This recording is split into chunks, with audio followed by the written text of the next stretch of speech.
This is KGW News at 5. Good evening. Thanks for joining us for KGW News at 5. I'm Christelle Kumway.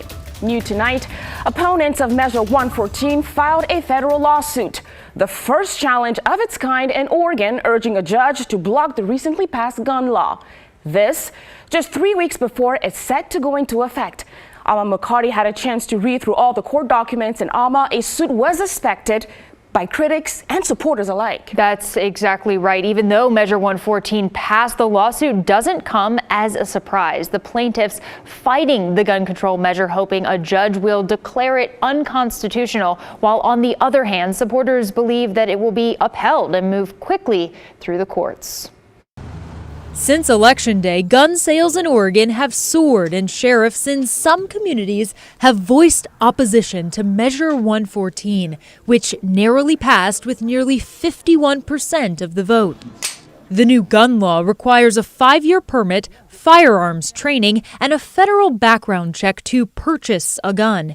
It also bans the sale of magazines holding more than 10 rounds of ammunition. This is about public safety. Safe schools, safe communities, and it's been proven to save lives. Now, Measure 114 faces another hurdle. Late Friday, the Oregon Firearm Federation, the Sherman County Sheriff, and a Marion County gun store owner filed a lawsuit against Governor Gov Brown and the state's Attorney General, specifically taking issue with the magazine ban. In the suit, they claim millions of law-abiding Americans own firearms equipped with this technology, calling them standard-issue magazines, not large capacity. Plaintiffs say the ban violates their Second Amendment rights and the right to due process. The lawyer representing the gun rights group writes, banning magazines over 10 rounds is no more likely to reduce criminal abuse of guns than banning high-horsepower engines is likely to reduce criminal abuse of automobiles, and that the only thing the ban contained in 114 ensures is that a criminal unlawfully carrying a firearm with a magazine over 10 rounds will have a potentially devastating advantage over his law-abiding victim. But Reverend Dr. Mark Knutson with Lift Every Voice Oregon, the group behind the ballot measure, disputes the assertion that 114 infringes on the constitutional rights of Oregonians. Those who already have them, it already says that they would keep them. They could use them on their property or at shooting ranges.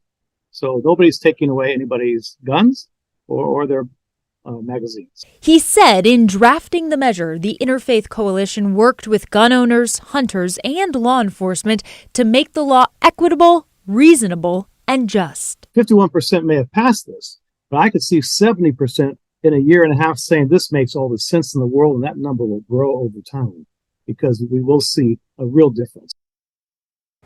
And again, the group suing state leaders hopes a judge will rule Measure 114 unconstitutional, or at the very least, prevent the restriction on magazine capacity. Christelle? Thanks, Alma.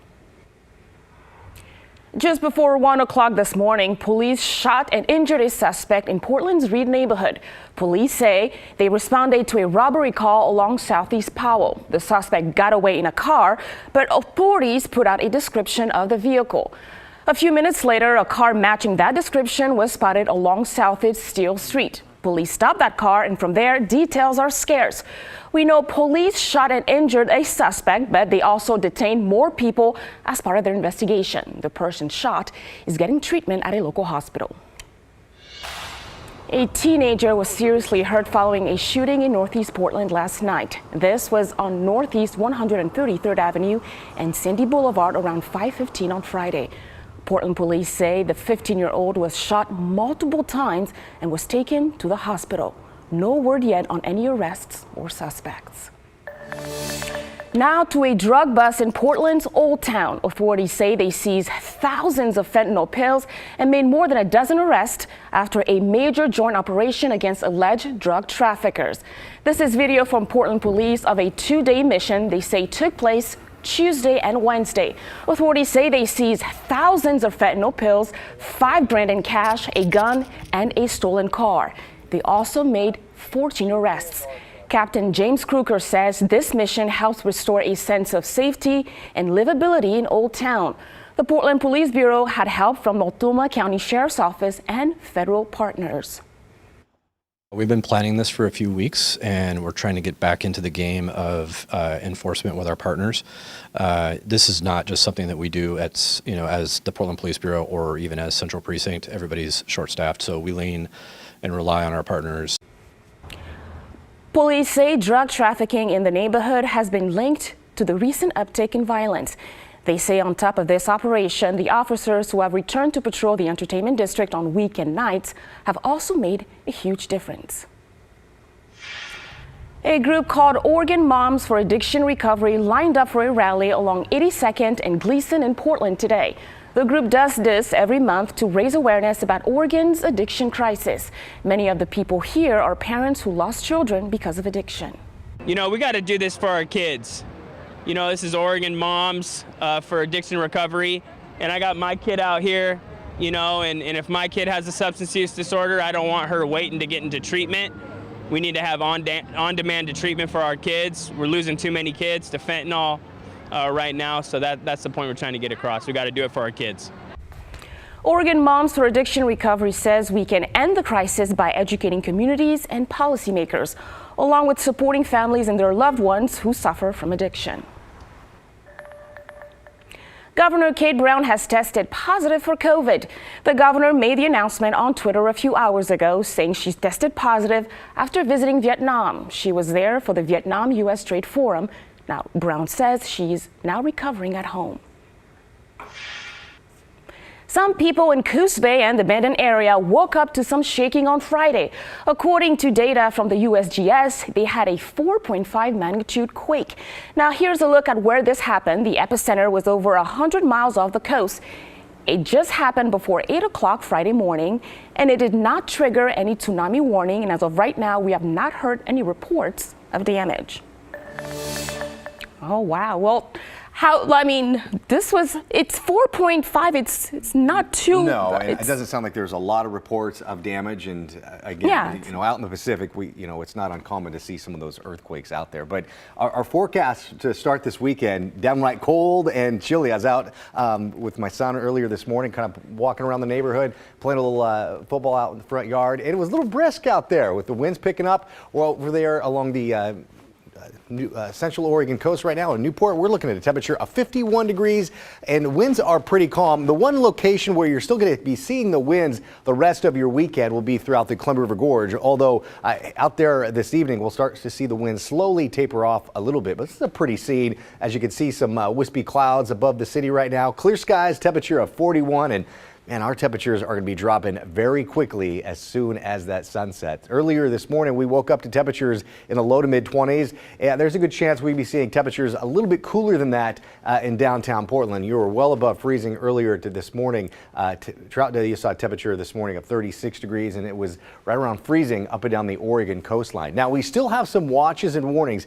Not much has really changed over the last several days with our weather pattern, and because of that, we still have the air stagnation advisories throughout the weekend, if not a little bit longer through parts of the central and eastern side of the state. The yellow you see is really throughout the central and southern part of the Willamette Valley and all the way down into the Oregon-California border. So if you're going to be going to the Ducks game tonight, it is going to be downright cold. Looking at the weather headlines, winds finally calm down overnight. Temperatures drop as well. I'm forecasting lows anywhere from the mid to the upper 20s throughout much of the metro area and widespread frost tomorrow morning as well. And look at some of these temperatures. Again, by early tomorrow morning down in parts of the Eugene area, you'll be looking at temperatures right around the mid 20s to start things out early tomorrow morning. Now, I do have some slight changes in the forecast. I'll talk more about that in just a few minutes. Sounds good. Thanks, Joe. Tolls are coming to Oregon's interstates. ODOT has already zeroed in on toll locations for a stretch of I-205 south of Oregon City. Now, the state asking for feedback as it begins the process of identifying where additional tolls should go on 205 as well as I-5. ODOT has already identified the Abernethy and Tualatin River bridges along I-205 as locations for tolls. Now, keep in mind, these are not old school tolls where there are booths you need to stop at or drop or buckets where you can put change into. Instead, you'll drive into a structure equipped with camera-like device that will read a sticker on your windshield, or if you don't have a sticker, they scan your license plate to mail you a bill.